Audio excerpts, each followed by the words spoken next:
69,000 शिक्षक अभ्यर्थियों का प्रदर्शन जारी है। लखनऊ में बीजेपी प्रदेश अध्यक्ष के घर का घेराव करने पहुंचे हैं। भूपेंद्र चौधरी के घर के बाहर धरने पर बैठे हैं अभ्यर्थी। नियुक्ति पत्र की मांग को लेकर विरोध प्रदर्शन कर रहे हैं। तो बड़ी खबर आपको बता दें, लगातार अभ्यर्थी विरोध कर रहे हैं।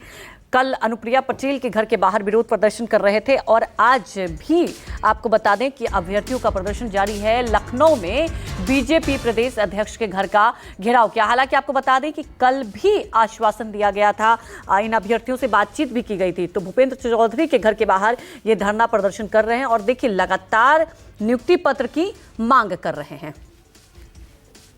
वहीं हमारे सहयोगी लखनऊ से मनोज पांडे लाइव जुड़ चुके हैं। मनोज, आप देख रहे हैं लगातार 3 दिनों से बड़े बड़े नेता के घर के बाहर विरोध प्रदर्शन। तो सवाल ये उठता है कि क्या जो आश्वासन दिया जा रहा है अभ्यर्थियों को भरोसा नहीं, और जरा हमें तस्वीरों के जरिए दिखाएं कि किस तरह से विरोध प्रदर्शन हो रहा है और आगे क्या रणनीति।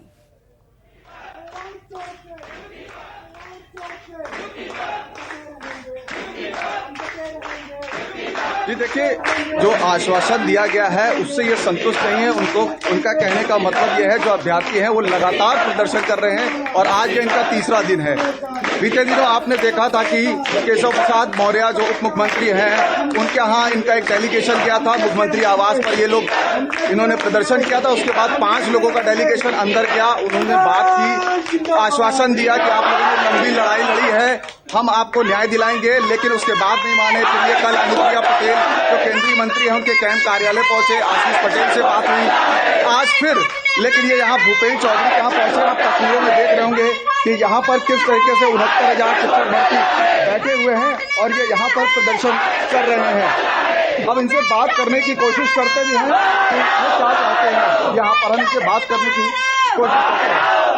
कल आप गए थे भूपेंद्र आशीष पटेल से बात भी हुई, क्या हुआ, आप संतुष्ट नहीं है? देखिए, जो आश्वासन हमें कल वहाँ पे मिला, ऐसे आश्वासन हम लोगों को 4 साल से मिल रहे हैं। एक बार तो मुख्यमंत्री जी ने मिलकर लिस्ट भी जारी करवा दी, नियुक्ति पत्र मिलने की डेट भी बता दी, लेकिन उसके बाद भी नियुक्ति पत्र नहीं मिला। तो अब हम किसी झूठे आश्वासन पे, किसी भरोसे पे नाम नहीं बैठेंगे। जो काम आप सोचिए, 69,000 शिक्षकों की भर्ती प्रक्रिया फॉर्म भरवाने से लेकर नियुक्ति पत्र देने तक मात्र 22 दिन में संपन्न की गई, जब शुरुआत में की गई। आज जब गलत नियुक्तियों को अलग करने की बात है, तो ये बहाना क्यों तैयार किया जा रहा है कि हमें 3 महीने का समय चाहिए?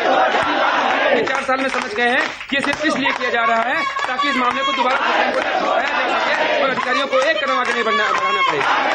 ये इसलिए किया जा रहा है, देरी इसलिए की जा रही है क्योंकि जो 3 महीने का टाइम है वो मैक्सिमम टाइम है। तो ये कह रहे हैं कि ये लोग देरी इसलिए कर रहे हैं, सरकार देरी इसलिए कर रही है कि इस भर्ती को फंसाया जा सके। कल आप गए थे, आपने बात करी केंद्रीय मंत्री अनुप्रिया पटेल के कार्यालय, आशीष पटेल से बात हुई, संतुष्ट नहीं है आप?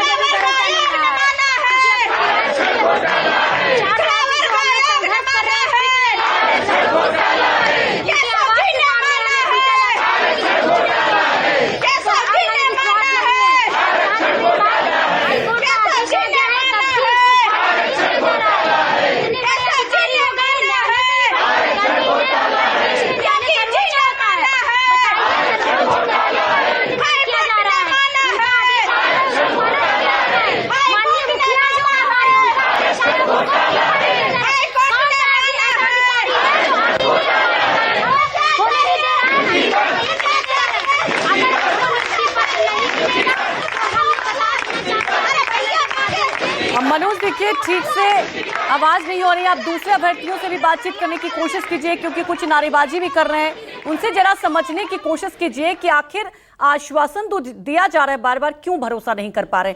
आप देख रहे हैं लगातार ये विरोध प्रदर्शन कर रहे हैं तमाम वो बड़े नेता हैं उनके घर के बाहर। क्या आज के बाद आगे क्या इनकी मांग है? क्या ये लोग चाहते हैं कि मुख्यमंत्री जब तक आश्वासन नहीं दे तब इन्हें भरोसा होगा?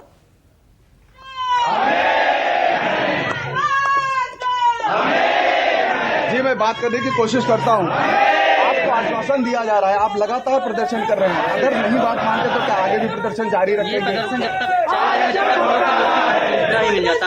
हम ये जानना चाह रहे हैं कि योगी सरकार इतनी कठिन सरकार है, इतनी ज्यादा टाइट सरकार अपने अधिकारियों को निर्देश देती है, उसके बाद भी अधिकारी लोग जो है हम लोग की नियुक्ति को प्रोसेस नहीं करते हैं। क्या योगी सरकार इतनी कमजोर हो गई है कि उनके अधिकारी लोग उनकी बात मानने के लिए तैयार नहीं है? हम लोग यहाँ 4 साल से धरना लगातार सड़कों पर बैठे हुए हैं। आज हाईकोर्ट से लोगों के पक्ष में निर्देश आ गया है, राष्ट्रीय पिछड़ा वर्ग आयोग ने माना, राज्य पिछड़ा वर्ग आयोग ने माना, यहाँ तक कि योगी सरकार ने माना, तब भी हम लोग की नियुक्ति नहीं हो पा रही है। आखिर क्यों इतना इंतजार किया जा रहा है? कि सुप्रीम कोर्ट से हम लोग लड़ना चाहे क्या? हम पिछड़े दलित सिर्फ वोट देने के लिए हम योगी सरकार से ये उम्मीद करते हैं कि हम लोग को जल्द से जल्द ज्वाइन करें। हम लोग पिछड़े दलित हैं, हम लोग लड़ नहीं पाएंगे, सुप्रीम कोर्ट में भी हम लोग लड़ नहीं पाएंगे। किस तरह चंदा दे देकर हम लोगों ने किस तरह वकील करके हाई कोर्ट में लड़ा, सिंगल बेंच में लड़ा, डबल बेंच में लड़ा, अब हम लोग सुप्रीम कोर्ट में नहीं लड़ पाएंगे। हम लोग को जल्द से जल्द दे दी जाए। हम लोग हाईकोर्ट को किसी तरीके से चंदा लगा करके लड़ लिए, लेकिन सुप्रीम कोर्ट में नहीं लड़ पाएंगे। इतना हमारे पास पैसा नहीं है और हमको जल्द से जल्द नियुक्ति दी जाए। तो बिल्कुल मनोज, यहाँ पर यही कहा जा रहा है, क्योंकि देखिए इनका ये कहना है कि मांग तो लंबे समय से कर रहे हैं, आश्वासन मिल रहा है, अब जब तक नियुक्ति पत्र नहीं मिलेगा विरोध करते रहेंगे। मनोज, क्या अभी जब विरोध प्रदर्शन कर रहे हैं क्या कुछ आश्वासन मिला है, कुछ रिएक्शन आया है? सबसे बड़ी बात यह है कि देखिए भूपेंद्र चौधरी के घर के बाहर प्रदर्शन कर रहे हैं, तो क्या उनकी तरफ से कुछ रिएक्शन आया है? और सबसे बड़ी बात यह है कि अब ये अभ्यर्थी आर पार की स्थिति में, इनका कहना है या तो नियुक्ति पत्र या तो अब आंदोलन।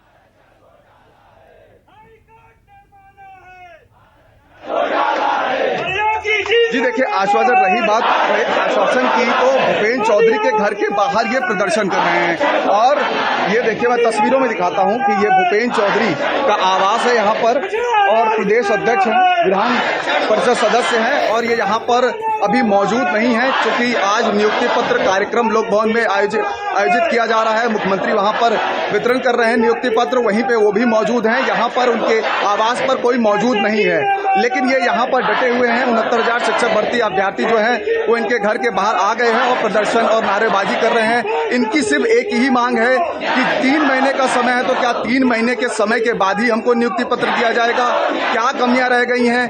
क्या जल्द से जल्द नहीं किया जा सकता है? अधिकारी क्यों देरी कर रहे हैं? अधिकारी देरी इसलिए कर रहे हैं कि वो अपनी कमियों को छुपा करके, जो उन लोगों ने आरक्षण घोटाला किया है उसको छुपा करके, हो सकता हो कि वो सुप्रीम कोर्ट चला जाए मामला और फिर हमको ये लंबी लड़ाई लड़नी पड़े, और सुप्रीम कोर्ट तक जाने का पैसा हमारे पास नहीं है। हम किसी तरीके से चंदा लगा करके हाईकोर्ट में डबल बेंच में आदेश तो ले आए, लेकिन उसके बावजूद यहाँ पर हमारी बात नहीं सुनी जा रही है। साथ ही जो जजमेंट आने के बाद जो नेता है उन्होंने कहा था कि लंबी लड़ाई लड़ी है। बिल्कुल, आपने जो लड़ाई लड़ी है वो जीत करके आए, आपको नियुक्ति दी जाएगी। तो फिर नियुक्ति क्यों नहीं दी जा रही, देरी क्यों करी जा रही है?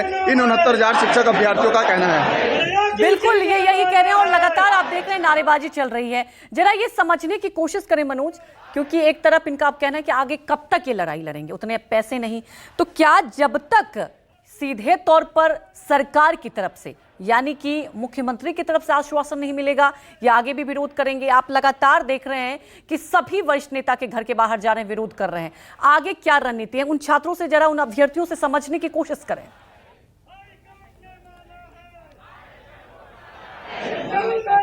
जी बिल्कुल, मैं समझने की कोशिश करता हूँ कि आगे की क्या रणनीति है।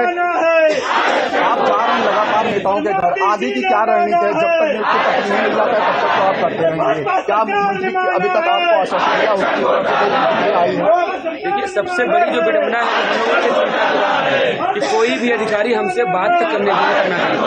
एक तरफ हमारी सरकार कह रही है कि हम आपके साथ खड़े हैं, देश के किसी भी युवा के साथ अन्याय नहीं होगा, दूसरी तरफ बेसिक शिक्षा विभाग के अधिकारी मिलने तक को तैयार नहीं है। तो हम किस बात पर यकीन करें?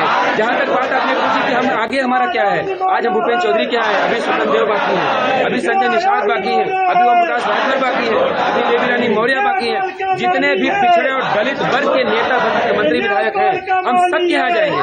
अगर वो सुनवाई, अगर उनकी हिम्मत होगी, अगर उनकी क्षमता होगी कि मुख्यमंत्री को पहुंचा पाएंगे तो पहुंचाएंगे, नहीं तो एक दिन सामूहिक रूप से हम सारे लोग इकट्ठा होंगे। उस दिन पूरे प्रदेश का आह्वान करके सबको बुलाएंगे और माननीय मुख्यमंत्री जी के आवास पे जाके वहाँ जो हमसे बन पड़ेगा वो करेंगे। क्योंकि अब ये पीड़ा हम लोगों से देखी नहीं जाती। घर परिवार के लोग कहते हैं कि बेटा लौट आओ, कौन सा मुंह लेके हम लोग घर जाएं? 4 साल संघर्ष करने के बाद कितने लोग मैक्सिमम जो ओवर एज होते चले जा रहे हैं, उनके पास जीवन जीने का कोई रास्ता नहीं बच रहा है। क्या करेंगे? हम इतनी शिक्षा लेके क्या भीख मांगेंगे? कहाँ पे जाएंगे हम? अब इस बिल्कुल मनोज, सबसे बड़ी बात यही है कि इनका यही कहना है, आखिर कब तक? आगे भी यही बताया कि आगे भी विरोध प्रदर्शन करेंगे। आप हमारे साथ बने रहिए, लगातार नजर बनाए रखिए।